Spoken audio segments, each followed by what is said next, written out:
Olá, queria dar as boas-vindas para mais uma mesa do Fórum de Advocacy Impacto 2023. Antes de começar, como sempre, agradecer todos os nossos apoiadores, a FAAP, estou aqui no estúdio da FAAP, como já comentei para vocês, agradecer todo o apoio aqui da universidade, também nossos patrocinadores, Instituto Alana, Banco Itaú e Unilever, e nossos parceiros institucionais, a Berge, Advocacy Hub, GIF, Confluentes e Grupo Mulheres do Brasil.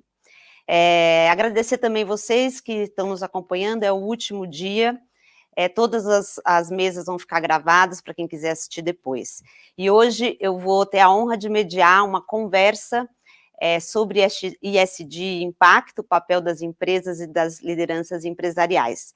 Só lembrando, o objetivo desse fórum ele tem 3 temas centrais. Primeiro, falar sobre a participação da sociedade civil e dos cidadãos e cidadãs para influenciar o poder. A gente comentou no primeiro dia como o poder hoje está diluído e mais indivíduos e organizações conseguem participar de maneira mais efetiva. O segundo ponto foi falar de implementação de políticas públicas. O Brasil passou do desafio das aprovações de lei para como implementá-las. No final do dia, o que a gente quer da política é resultado concreto na vida das pessoas. Então, nós entramos nesse tema para entender um pouco mais como a advocacy pode funcionar para que as políticas sejam implementadas. E, no final, alguns temas estruturantes, algumas causas acabam impactando todas as outras. Como falamos aqui da reforma política e hoje, a última mesa, vamos falar de justiça climática. Então, para falar sobre isso, eu tenho o prazer de estar aqui, eu considero uma das maiores lideranças empresariais do país, Paulo Kakinoff. Paulo Sérgio Kakinoff ocupou o cargo de diretor-presidente da Gol Linhas Aéreas de 2012 a 2022. Formado em administração de empresas pela Universidade Mackenzie, começou sua carreira na indústria automobilística, onde atuou por 18 anos. Foi presidente da Audi Brasil, marketing da Volkswagen do Brasil e diretor executivo para a América do Sul na matriz do grupo Volkswagen Participações. Atualmente é membro dos conselhos de administração das empresas Porto Seguro, Vamos Locação de Caminhões, Máquinas e Equipamentos, Simpar S.A., Suzano Papel Celulose, MRV, e atua como membro de comitês de gestão de pessoas, governança corporativa, remuneração, finanças, estratégia e marketing. Paulo Kakinoff é membro do Conselho de Governança e do Conselho de Administração das organizações sem fins lucrativos, Todos pela Educação, Movimento Brasil Competitivo, BEM-TV e é presidente do Pacto pelo Esporte. Em janeiro de 2004, assumirá a posição de CEO da Porto Seguros S.A. Kaki, é um prazer falar com você. Boa tarde a todos. Oi, Dani. Boa tarde em especial para você. Obrigado pelo convite e em especial pela enorme generosidade aí na introdução. É um prazer estar com vocês aqui. O prazer é nosso. A gente trouxe aqui um tema que aqui, no primeiro dia, a gente teve na mesa de abertura o GIF, a Mulheres do Brasil, Unilever e a Berge, né? Então, nós conversamos aqui dos diferentes atores juntos, tentando fazer uma transformação. Foi uma conversa importante, acho que hoje nós temos também as empresas atuando em causas estruturantes, e você é um líder que, no seu trabalho e na sua atuação pessoal, que eu conheço, dedica muito a causas estruturantes, né? E isso realmente é algo que o Brasil vem caminhando. Hoje nós temos isso há 20 anos atrás, quando eu comecei a atuar em advocacy, era muito mais difícil. Então, realmente, a gente quer te ouvir. Eu vou mediar um pouco essa conversa, mas te ouvir em respeito, e vou começar já com uma pergunta, porque você é uma pessoa de pontes, né? Você faz esse trabalho de consenso, da busca pelo consenso, sem dizer o que precisa ser dito, e eu vou começar que você dê a sua visão livremente. Eu vou controlando o tempo, mas se você achar que segue o raciocínio, não se preocupe com ele, eu aviso, mas um pouco dessa relação, já começando das empresas com a sociedade civil, né? Essa forma de parceria. Como é que você vê que isso tem sido feito? O que você vê dos desafios, das coisas boas que isso acontece? E como você pode inspirar outras empresas e também até falar um pouco para as organizações não governamentais como essa relação pode se dar em prol de mudanças no nosso país. Dani, olhando ou através da perspectiva, né, dos problemas que um país como o nosso, né, historicamente enfrenta, evidente que dificilmente nós vamos chegar na posição de falar temos todos os instrumentos, ferramentas e estruturas necessários para endereçá-los, né? Porém, se a gente olhar pelo retrovisor, não há dúvida que nos últimos anos, e mais especialmente nas últimas 2 décadas, se tem um nível de mobilização significativamente maior, né, especialmente pela iniciativa privada, do que se via anteriormente, né? Isso, eu acredito que é o fruto da combinação de alguns fatores, provavelmente os mais emergentes, né, são aqueles que todos nós enxergamos diariamente. Nós não podemos mais permitir sequer, né, uma entidade que não tenha alguma reação perante a tantas necessidades, a tanta carestia, né, que nós enfrentamos no Brasil, especialmente nas dimensões mais básicas, né? Estamos falando de segurança alimentar, saúde, educação, segurança pública, e para mim é especialmente gratificante ver que há uma proliferação de boas iniciativas, cada vez mais fundamentadas, e elas estão, né, adotando práticas de governança, estratégias de advocacy, que são, em muitos casos, comparáveis com as melhores práticas mundiais. Então, por conta disso, me sinto absolutamente entusiasmado, né, com o que a gente está fazendo, e o evento dessa semana que vocês estão tão competentemente conduzindo, eu acredito ser um bom indicativo, né? Tanto pelo interesse para com o assunto, mas em especial pelo rol de pessoas que têm passado por aqui, né, apresentando iniciativas, visões que são muito promissoras, quando já não muito efetivas, né, que é o caso de boa parte das instituições com quem a gente se relaciona com alguma frequência. Evidentemente, tenho, né, uma visão mais privilegiada das iniciativas na área de educação, por conta da minha atuação no Todos pela Educação, e também na área de esporte, né, em função do pacto que ambas iniciativas você conhece super bem. E eu acredito que essa energia, né, aplicada por um grupo cada vez maior de pessoas do setor privado em ações que endereçam, né, os problemas que eu acabei de mencionar, também tem muito de autopercepção como um agente de fato, né, com alguma potência para influenciar ou gerar transformação, impactar.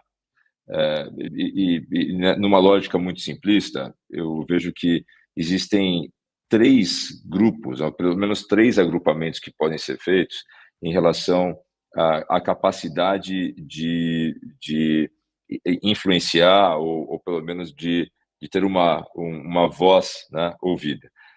Tipicamente, o primeiro grupo, né, quem realmente tem ali as mãos na criação, na construção das políticas de Estado e na elaboração das leis. Eu estou falando do poder público de uma maneira geral, né, e em especial dos políticos. Evidentemente, são estes, né, supostamente, os agentes responsáveis, mandatados, né, para endereçar esses problemas, porém, são, na sua grande maioria, pessoas que lidam com situações absolutamente complexas, que demandam, né, soluções técnicas muito bem elaboradas. Eu vou falar um pouco mais sobre essa segunda dimensão, tá? Mas o segundo grupo é que eu coloco arbitrariamente, né, num conjunto que pode ser chamado de celebridades, artistas, influenciadores, né, que tem, talvez sejam esses, né, o de vozes mais potentes, de maior alcance, mas não necessariamente pessoas que tenham acesso ou estejam apoiadas em conhecimento técnico para lidar com essa complexidade de temas, né? E o terceiro grupo, evidentemente, é composto pelas empresas, pela sociedade civil, de uma maneira geral, mas aqui eu faria um destaque para as empresas, que é um grupo que eu estou aqui hoje, de alguma forma, representando. As empresas, junto com a academia, junto à universidade, né, têm, por natureza, e em muitos casos por excelência, né, a capacidade de desenvolver conhecimento técnico para lidar com temas complexos. Essa é a vocação natural dessas instituições, né, desses agrupamentos ou profissionais ou acadêmicos. E, evidentemente, né, por serem problemas de maior nível de dificuldade, eles não podem ser resolvidos exclusivamente pela força do desejo ou do voluntarismo. É importante, né, que essa capacidade técnica seja colocado a serviço dos desafios sociais que nós enfrentamos, e as empresas, agora fazendo um recorte, né, da sociedade civil, as empresas, seus líderes, os executivos, os empresários de uma forma geral, eles têm sim um poder de alcance, né, quer seja através da mídia tradicional, quer seja através da mídia espontânea, ou ainda, né, mais importantemente, através do advocacy, né? Somos todos, inclusive na esfera profissional, treinados para as relações institucionais. Normalmente essa agenda é tomada, né, pelas pautas que envolvem as representações setoriais, por exemplo, ou aspectos econômicos mais voltados para os respectivos ramos de atuação. Porém, esse mesmo acesso pode, e a meu ver deve, né, ser utilizado, desde que evidentemente não haja nenhum tipo de conflito de interesse ou de vieses, né, materiais, econômicos, mas esse grupo está legitimado, preparado e estruturado para ser propositivo, tanto no campo das ideias, das propostas, quanto das soluções técnicas, né?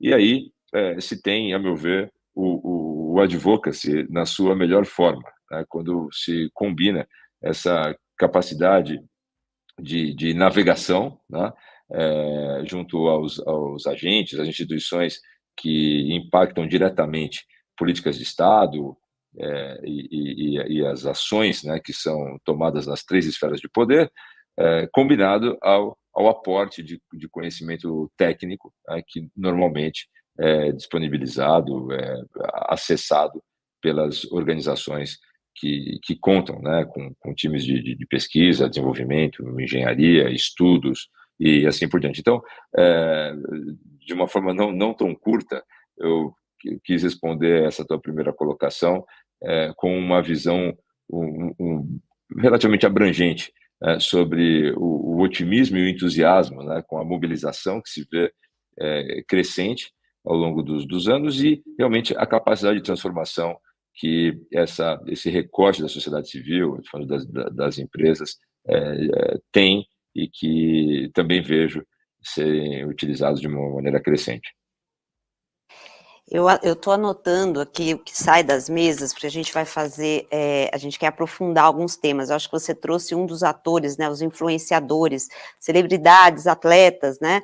Acho que hoje as pessoas que têm uma influência nas redes sociais têm um papel, uma força, né? Não deixa de ser uma força política que muitas causas têm se associado a elas para poder fazer chegar alguma das suas demandas e tal. Então, esse é um ponto que eu anotei.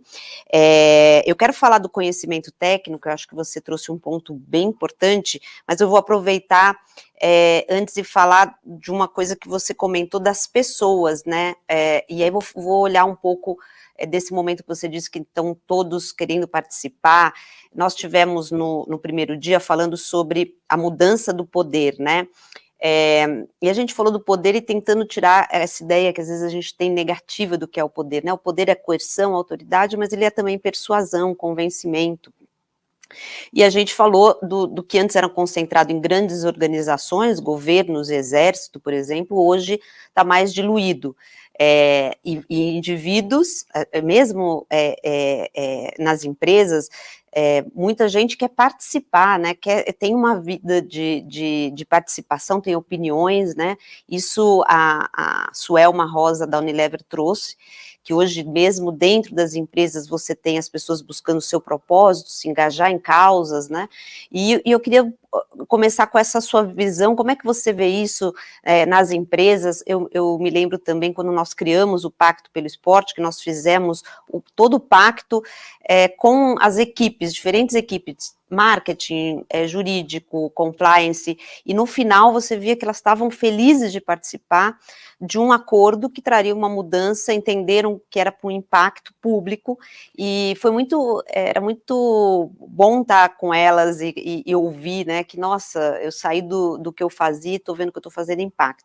Eu queria que você falasse das pessoas, e também quando a gente vê as lideranças empresariais, né, aqui a gente tem inúmeros acordos como o Pacto, Todos pela Educação, sua participação no Conselho, mais e mais líderes participando, a atuação que teve no Covid, né, na Unidos pela Vacina, também falar um pouco dessa participação das pessoas, e se você quiser entrar ainda no mundo corporativo, falar um pouco de como que você vê que o ESG vai ajudar também a que cada vez mais a empresa se coloque. Então, digamos que as causas estão invadindo a empresa também porque as pessoas hoje têm mais essa vontade de participar, e o ESG não deixa de ser uma agenda que pode possibilitar quem ainda não está vendo a olhar um pouco o impacto e o futuro que esses temas que são como os sociais e ambientais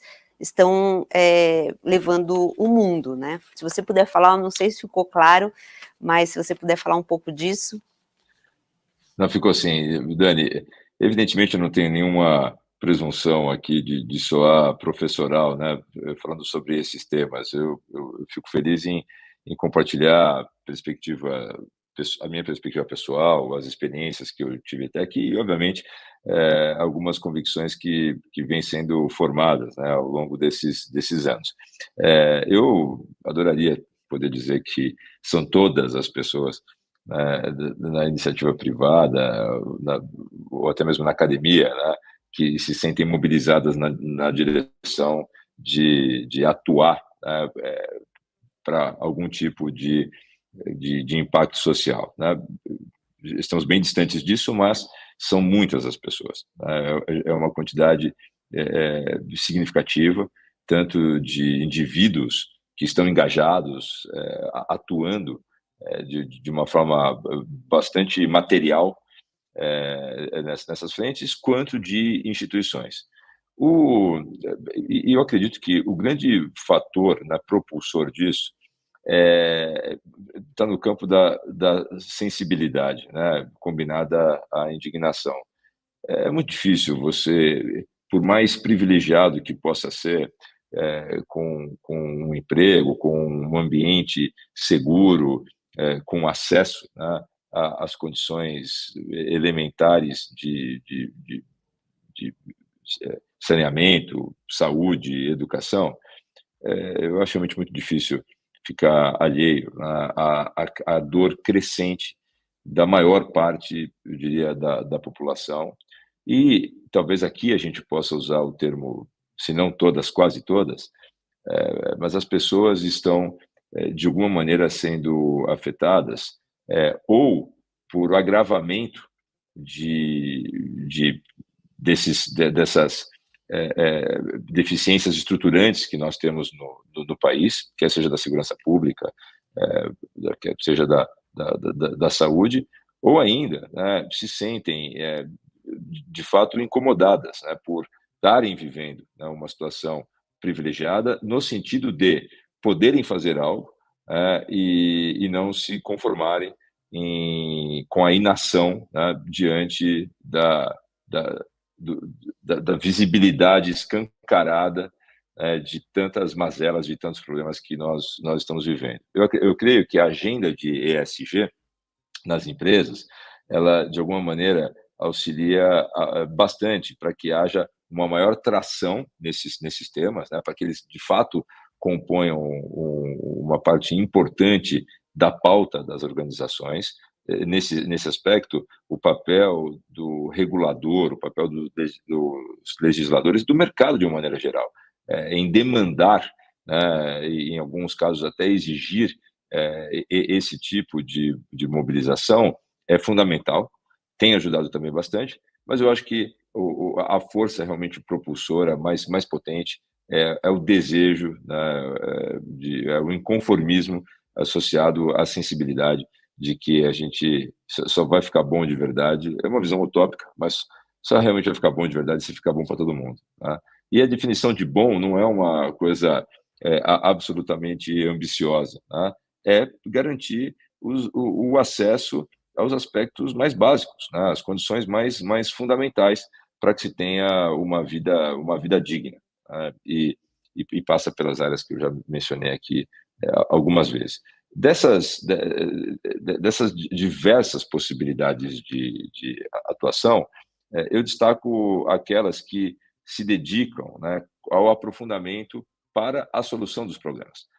Vamos selecionar qualquer um deles de uma maneira aleatória. Né? Tem uma importância muito grande quando há uma fala pública, especialmente vindo, né? Quanto maior a potência da voz nesse sentido, melhor, quanto, por exemplo, ao não acesso de milhões de pessoas às condições básicas de saneamento. É inconcebível. Eu acho que todos os adjetivos, né, de indignados são cabíveis a isso quando você olha para um país como o Brasil, né, com a capacidade de geração de riqueza, que é capturada em grande parte, conviver com aspectos primitivos da sociedade. Fome, o acesso. Agora, uma coisa é você manifestar essa indignação publicamente e que provavelmente vai encontrar eco, né? Vai ser suportada, vai ser apoiada pela grande maioria das pessoas. A outra é como realmente endereçar os desafios técnicos para que esses problemas sejam sanados. E o espectro de problemas é imenso, né? Vai desde legislação até recursos para que realmente possa ser tomada uma ação concreta na direção de erradicar o problema, ou pelo menos mitigá-lo de uma forma concreta. Tá? E as iniciativas assistenciais, ou até mesmo as iniciativas filantrópicas, elas têm um grau de alcance, são importantes, são fundamentais, mas, obviamente, elas podem ser muito mais transformadoras à medida que haja realmente uma combinação com a capacidade de influenciar políticas públicas. Né? O Estado tem um papel importante, mas é um equívoco imaginar que essa responsabilidade será transferida, vai ser delegada, né, para qualquer uma das esferas de poder público ou para qualquer agremiação política, seja o que for, e isso será resolvido. Demanda uma mobilização e uma energia, né, a ser colocada para endereçar problemas que são seculares e estruturais e que, evidentemente, né, já passaram, já foram, inclusive, sujeitos, né, a tentativas infrutíferas. Então, é importante que haja técnica, que haja conhecimento para o endereçamento dessas questões.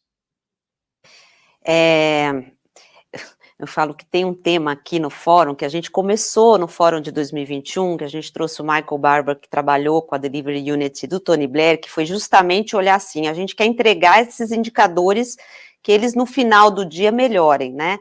Então, falando sobre implementação, ele disse que é um problema que não é só no Brasil, é um desafio no mundo, que é a entrega, né?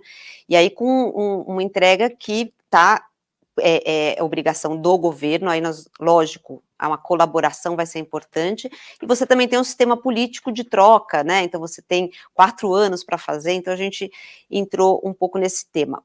Mas, falando na mesa ontem sobre implementação, o que a sociedade civil faz muitas vezes é ajudar a dar continuidade, porque muitas vezes há uma troca de liderança, e a sociedade também pode ajudar que aquela política não né, não suma. Então, assim, tem um papel da sociedade. Por isso, aqui que a gente trouxe a discussão de metas, né? Então, nós temos metas de superávit primário, inflação, uma área que caminha muito bem, inclusive com dados, e a área social, ainda, apesar das metas das ODS, que foi a tentativa das Nações Unidas de colocar metas finalísticas, ainda é algo que é muito pouco visto, né? O Todos pela Educação, por exemplo, coloca suas metas finalísticas como a meta, né, do que ele gostaria de ver no país.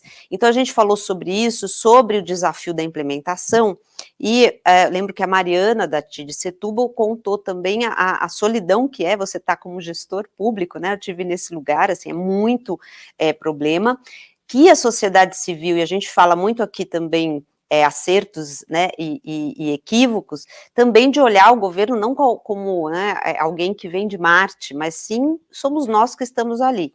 Então, a ideia da colaboração é muito interessante.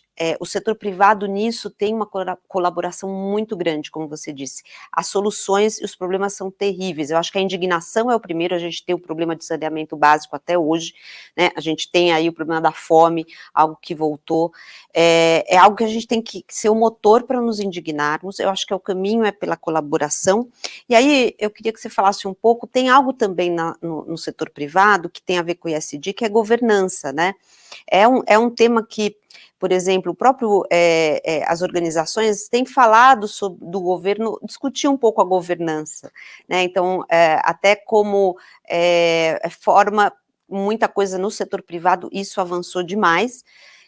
O próprio Pacto pelo Esporte é uma tentativa de colaborar com as entidades esportivas na parte de governança. Queria que você falasse um pouco desse papel, né, de como que as empresas poderiam colaborar, se você puder falar também um pouco do trabalho do Todos pela Educação, né, e do Pacto pelo Esporte. De certa forma, a sua condução ali, eu acompanho pelo Pacto, é sempre na busca de soluções, né, sempre tentando colaborar com os atores, né, porque tem isso também, só um ponto, eu acho que tem essa dificuldade de um diálogo entre poder público e empresas, que muitas vezes são dois mundos diferentes, governança está aí, mas o poder público tem dinâmicas que são diferentes do setor privado, né, e às vezes tem que ter essa sensibilidade, os tempos são diferentes, né, como disse a Mariana, são outros tempos, é longo prazo e tem aqueles 4 anos, né, e tem toda a questão política que nós discutimos ontem na reforma política, algumas regras do jogo precisam mudar, porque senão a governança é prejudicada. Falar um pouco sobre isso e sobre sua atuação no Todos e no Pacto, até o que você acha que você vê como pontos positivos dos projetos que você enxerga, né, e aí isso ajuda também as organizações que estão nos assistindo a entender boas práticas e bons exemplos. Você mencionou dois instrumentos, o sistema de metas e governança, que são boas ilustrações do que eu quero dizer quando menciono aportar a técnica, né, no enfrentamento desses problemas mais desafiadores que nós temos. A boa parte da população, né, e aqui eu vou já partir, né, de um segundo grupo, aquele que tem pelo menos a camada da indignação, do desconforto, né, mais presente em suas vidas e com isso, né, no mínimo tem um nível de atenção e de preocupação para com esses problemas. E sou muito positivo nessa visão, porque eu acredito de verdade que nós estamos falando da esmagadora maioria da população. Então, a partir desse momento, né, que você tem essa primeira camada de indignação, que já é, né, um aspecto importante, uma vez que alimenta, inclusive, as vozes mais potentes, né, para que a sensibilidade para com o problema aumente e dificilmente se tem um endereçamento sem que haja, né, uma mobilização social importante. Então, falar alto, né, sobre o que realmente nos afeta como sociedade é algo de fundamental importância. Porém, como já falamos, né, isso precisa se converter numa ação.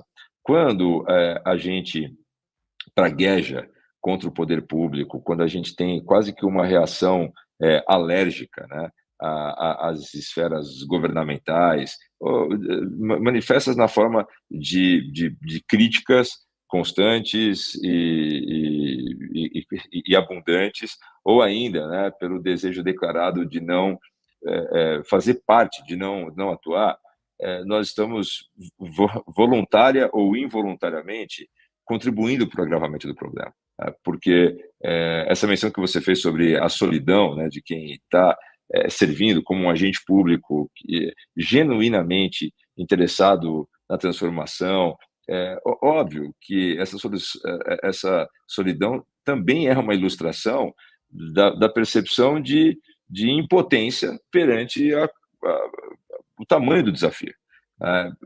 Daí a necessidade absoluta, né, de se ter um agrupamento cada vez maior, e a gente está falando bastante hoje aqui sobre as empresas, né, e os executivos. Eu não quero soar cabotino, né, falando sobre o trabalho do Pacto pelo Esporte, tampouco do Todos pela Educação, que eu faço parte, mas vejo que são exemplos, né, de boas mobilizações e que partem do pressuposto que essas entidades devem atuar conjuntamente, né, o poder público e a sociedade civil, com o legítimo interesse de fazer uma mudança, e aqui também vai uma constatação que eu espero ser motivadora. A quantidade de pessoas que estão ocupando cargos de poder, e em especial, aqui me referindo aos técnicos, servidores públicos, agentes públicos que estão em todo o Brasil, em todas as pastas, é muito maior do que se pode imaginar. É evidente que um dos aspectos mais benignos da democracia, que é a alternância de poder, tem um efeito colateral, justamente porque, ou em especial, quando se tem uma mudança partidária ou de ideologia, né? Porque há, nesses casos, com muita frequência, né, quase que prevalente, a perda de tempo na forma de paralisação de projetos ou até de redirecionamento completo do que vinha sendo feito pela gestão anterior. Tá?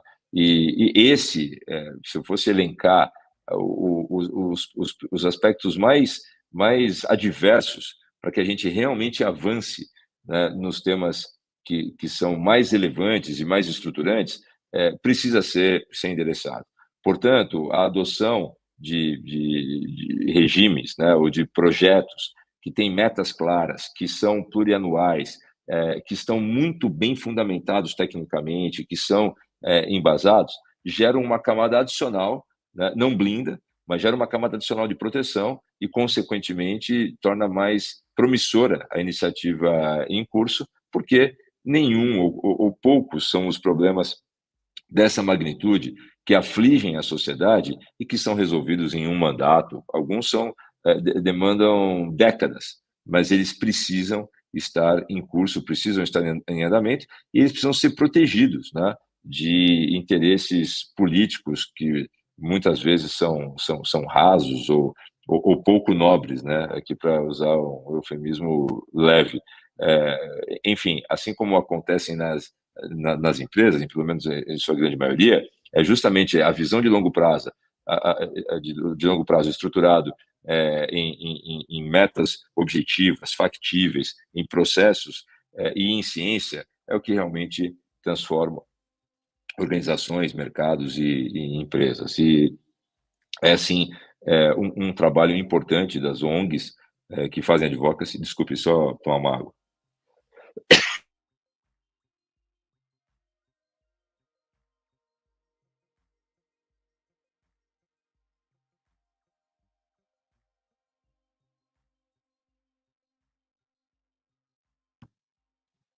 Peço desculpas a todos, estou me recuperando de uma inflamação na garganta e tem essas falhas.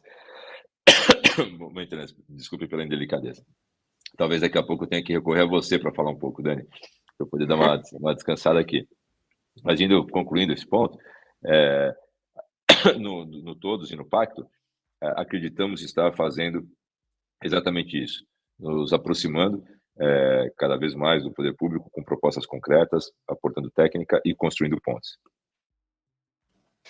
E eu estava pensando enquanto você falava que eu lembro do Obama, né, dizendo que a política, ela não é uma corrida, né, de 100 metros, é você passar o bastão para o próximo, né, e o ponto das metas que eu vejo não é só uma questão de pragmatismo de gestão,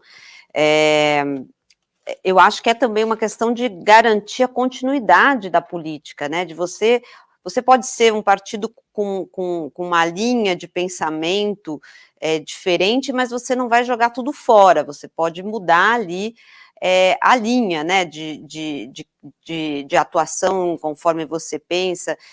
Aqui em São Paulo, com os atletas, inclusive, nós aprovamos o programa de metas, né, a ideia da exigência de ter o prefeito ou a prefeita um programa de metas finalísticas, né, porque a ideia da meta finalística, ela é bom, então em 4 anos a gente vai aumentar o IDEB em tantos %, ou nós vamos diminuir a fila de espera por uma consulta em tanto tempo, é muito melhor, não é só de processo, né, vou construir tantos hospitais, isso dá uma ideia de que, ok, se o país, se a cidade tem uma meta, quem entra tem que colaborar para que ela seja alcançada, né, e aí você como gestor, Kaki, não é isso um pouco que se faz no setor privado? E é lógico que não é a mesma coisa, não é tão simples assim, né, a gente sabe que para você realmente conseguir um resultado em política pública é uma complexidade incrível, mas dá, também se a gente pensar, muitas políticas avançam, até tem um relatório do Banco Mundial muito interessante,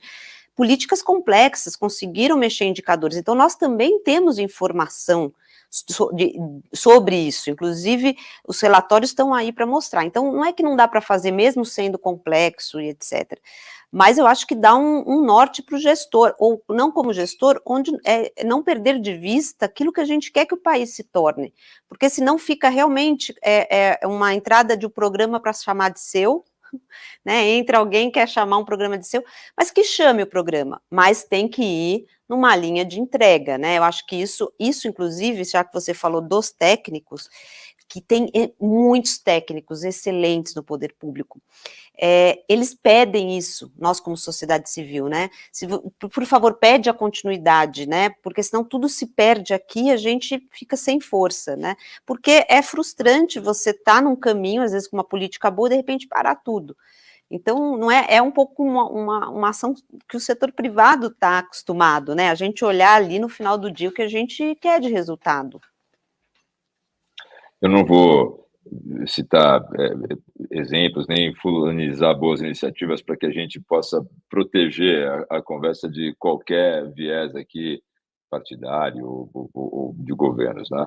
Mas quando a gente olha boas iniciativas, quer seja na área da educação, da segurança pública, da saúde, né? E elas existem, né, nas diversas geografias que nós temos no Brasil ou no campo da economia, nós vemos que aquilo que realmente transforma são projetos que estão sendo desenvolvidos através de múltiplos mandatos governamentais. Alguns levam 5, 10, 15 anos, né? Ou ainda eles são resultantes de uma aplicação determinada, disciplinada de uma política. A gente está falando aqui muito do corpo técnico, né, do poder público, uma quantidade muito grande de pessoas com capacidade de influenciar, de construir, né, e de impactar, que não muda, que não se alterna assim com tanta frequência. Ao contrário, né, eles estão ali, às vezes até enfrentando vieses políticos e mudanças, ciclos de poder, usando boa parte do tempo para proteger boas ideias e boas iniciativas ao longo do tempo, tá? Até que elas se transformam em ações realmente práticas. A gente tem falado aqui por motivos óbvios, né, um pouco mais sobre Todos pela Educação e Pacto pelo Esporte, mas são muitas as iniciativas é, desempenhadas, protagonizadas por ONGs, por entidades do terceiro setor, que estão, ao longo do tempo, caminhando conjuntamente com o poder público e realmente tendo êxito em medidas transformacionais, né? No campo do advocacy, em especial. São muitas as leis, as regulações, e eu diria a capacidade, né, de influenciar na formatação daquilo que está em curso, para que realmente se tenha um nível de efetividade maior daquilo que está sendo conduzido pelas esferas governamentais. O grande propulsor disso é, realmente é o indivíduo, né? É o cidadão, quer seja ele atuando, né, como servidor público ou na iniciativa privada, ou ainda simplesmente, né, uma pessoa com o desejo de transformar essa indignação em ação para além dos grupos de WhatsApp e dos almoços de domingo, onde a gente, com muita razão, né, pragueja sobre aquilo tudo que não está certo. E um lugar, né, onde realmente esse desejo de atuar, de se mobilizar, tem impacto, é realmente nessas organizações que estão estruturadas para o advocacy. Nós falamos desses exemplos e eu queria aqui compartilhar, até num caráter de reflexão, uma opinião muito pessoal, tomando a liberdade de fazer uma comparação muito imprecisa e diria até perigosa, né? Mas muitas pessoas olham para os países mais desenvolvidos e para suas respectivas sociedades, né, com um grau de admiração. E quando se está no Brasil, eu acho que há uma motivação adicional para realmente olharmos para as boas práticas e nos perguntarmos por que no Brasil não é assim, né? Se somos tão abençoados, né, com a abundância de recursos naturais, felizmente, né, pelo menos nos padrões históricos, com as mudanças climáticas, talvez isso seja diferente no futuro, mas a gente não tem que enfrentar grandes desafios de catástrofes naturais. Enfim, o Brasil tem todas as condições, né? É absolutamente rico na agricultura, porque é um país tão desigual, é um país com tantos problemas, né? E aí se cai na tentação rápida, né, de associar aos aspectos comportamentais das pessoas aqui, fazendo comparação, né, com outros países.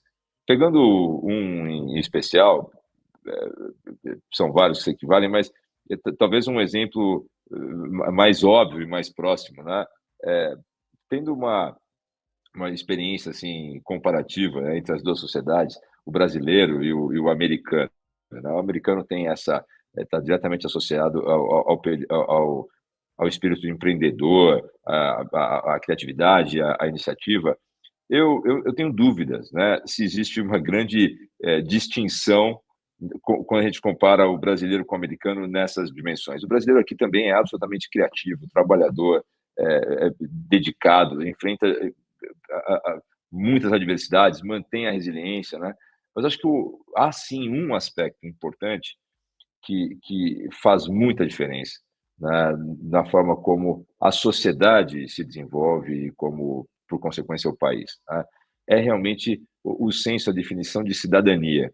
É, aqui no Brasil, tipicamente, né, as pessoas não querem nem ser síndicas do próprio prédio, né, para não ter.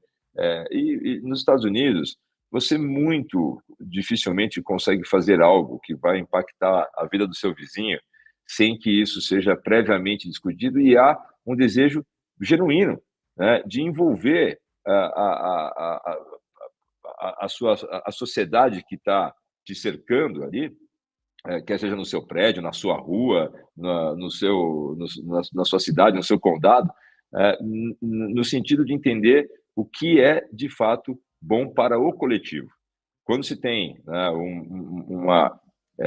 um apreço pelos direitos individuais democráticos, que a preservação, né, dos valores fundamentais, mas que o coletivo, né, deve ser realmente a agenda prioritária, aí sim se tem um exercício, a meu ver, pleno de cidadania e, consequentemente, né, com uma capacidade de evolução como sociedade significativamente maior. Eu acho que a diferença, né, está exatamente nessa percepção, ou né, nessa interpretação do que é ser cidadão e o que é realmente pensar o coletivo.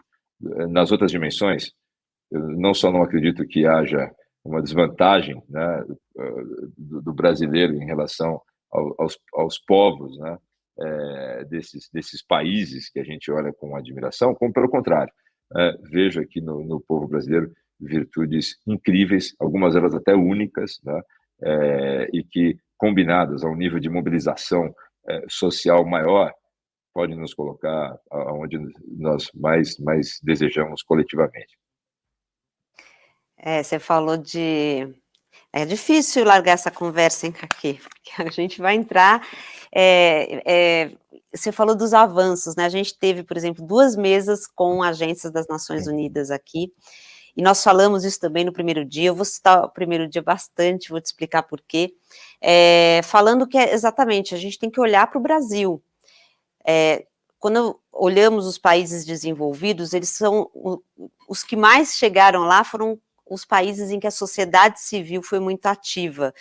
E isso é fundamental também para a gente olhar para os nossos avanços e a gente se orgulhar. E os avanços são sólidos, instituições sólidas, né? Nós temos avanços em indicadores, nós temos um desafio agora que muitos indicadores estagnaram e alguns retrocederam, mas a história do Brasil é de políticas inovadoras, é de avanços, então a gente não pode deixar de olhar para isso. Você faz parte, então, do hall de otimistas, né, que a gente está toda hora nas mesas falando de problemas, mas no final a gente, olha, estamos aqui também porque a gente acredita. E outro ponto da participação cidadã, você foi no âmago da questão. Eu acho que tem também uma vontade de participar melhor. A gente tem esse, talvez por sermos seres sociais, né, e políticos, de certa forma a gente tem essa necessidade de olhar o todo, por mais que às vezes não dê tempo, né, a gente não consegue, tem uma necessidade se a gente é afetado pelos problemas. Então eu vejo isso nas pessoas, e todas as organizações estiveram aqui, mesmo de grandes empresas, olhando, eu vejo isso nas equipes, né. Então, a cidadania, a participação, ela é o cerne da questão. E já falamos assim, você falou o básico, uma democracia é o que possibilita isso, né? Nós temos também, olhando o mundo, os avanços dos indicadores sociais, econômicos, as próprias redes sociais. Você tem mais da metade dos países são democracias, algumas têm autocracias com eleições. E você vê que isso é uma construção, né? Então é para ser otimista. Eu acho que é a sociedade civil. A literatura fala que para você trazer mudanças, quanto mais participação você tem, mais resultados e avanços coletivos a gente tem. Falando agora de Brasil e da razão desse fórum, por exemplo, aqui nós estamos na FAAP, né, a gente tem interesses, né, de alunos, e eu recebo muito pedido para fazer palestra, conversa desde alunos até organizações, pessoas que estão em diversas áreas que às vezes não querem mudar de área, mas falam assim, onde que eu dou, né, o que eu faço? E a gente tem falado você pode fazer, né, advocacy, tentar, desde quem você votou, mandar um e-mail e tal, mas você pode também doar para organizações de advocacy. Eu falo que a gente tem 2 formas, né, de fazer impacto. Você tem o impacto da caridade, da filantropia. A Inês Mindeli, do Confluentes, ela fala muito da filantropia também estratégica, não deixa de ser uma doação, mas você pode doar para causas que estão pensando a razão dos problemas públicos, que tem, né, a ideia de falar com o poder público. Então, eu acho que tem muitas possibilidades de participação. Eu vejo o interesse maior, né, de certa forma a gente está fazendo aqui um fórum para falar de um método até, né, que é o que é esse advocacy, que não é só lobby do bem, também, de certa forma, mas envolve comunicação, acordos privados, são as empresas sem governo, tendo um impacto público incrível, né? Então, eu acho que tem mais interesse, e aí eu vou voltar para você e falar assim, o que você diria? As empresas, para mim, elas têm um poder político também, né? E hoje, cada vez mais, quando elas apoiam uma causa, ou as lideranças, a causa ganha muita atração. Eu acho que tem os influenciadores também, mas agora falando das empresas. O que você diria para quem quer começar a atuar? Pode ser o cidadão comum, mas também as lideranças empresariais, as empresas, pelo pacto, pelo todos e por inúmeras iniciativas, a gente vê que é possível apoiar causas de uma forma propositiva. Acho que a empresa tem esse cuidado, né, da comunicação, essas iniciativas que você apoia, sempre tem um cuidado, né, com a comunicação, é muito mais propositivo, mas apontando, né, o que deve ser mudado. O que você diria para trazer mais gente para a filantropia estratégica ou para causas? Você encorajaria? De uma forma mais generalista, a primeira pergunta a se fazer é realmente qual é a área de atuação, o tema, né, para o qual você é mais sensível, dentre esses, né, que impactam a sociedade como um todo. Eu acho que a partir daí se inicia um estudo de quais são realmente as entidades que estão mais estruturadas e alinhadas, inclusive, né, com suas próprias expectativas, ambições e área de atuação. Isso eu diria de uma forma mais genérica para todas as pessoas. Mas também tem um papel muito importante, são aqueles que já fazem parte de organizações, de empresas, né, que tenham alguma iniciativa ou ainda, talvez até com mais importância, as que ainda não tenham se mobilizado nessa direção. Há um impacto importante, material, quando se tem dentro das empresas uma mobilização na direção de causas que são percebidas como importantes, que a empresa poderia atuar, né, de uma forma endógena, quando são, por exemplo, temas relacionados a políticas para os colaboradores, quer seja de diversidade ou de acesso, só para citar dois exemplos, ou ainda os temas que estão associados à área de atuação daquela empresa e que podem, né, ser endereçados considerando os recursos que estão lá disponíveis e a competência técnica instalada. As pessoas que estão atuando, que fazem parte, que são colaboradores de organizações, devem, ao meu ver, serem também indutoras, né, de transformações e de abordagens que possam realmente explorar, capturar o potencial que normalmente é muito grande, né, de impacto que as empresas têm e não necessariamente está sendo utilizado. Eu acredito que esses são dois caminhos aí bem interessantes de se adentrar, né, no universo de advocacy. Aqui, como eu sei que você tem, né, tempo aí limitado, já queria te agradecer. Não sei se você quiser deixar mais alguma consideração final para a gente vai estar caminhando para o fim, infelizmente. Dani, eu quero, infelizmente, que para mim é um prazer, mas eu quero de verdade não só te agradecer, mas parabenizar, cumprimentar a tia, todo o time que está envolvido na realização dessa semana. Ela tem uma capacidade realmente de gerar impacto e transformação que são muito estimulantes, muito entusiasmantes, e para mim é um privilégio poder fazer parte disso de alguma forma. Então, muito obrigado pelo convite mais uma vez e por essa oportunidade, e a todos agradeço demais pelo espaço para eu poder, espaço concedido para eu compartilhar ideias e opiniões. Espero que sirva pelo menos de enriquecimento para a massa crítica, para a reflexão, né? Que agradece, Kaki.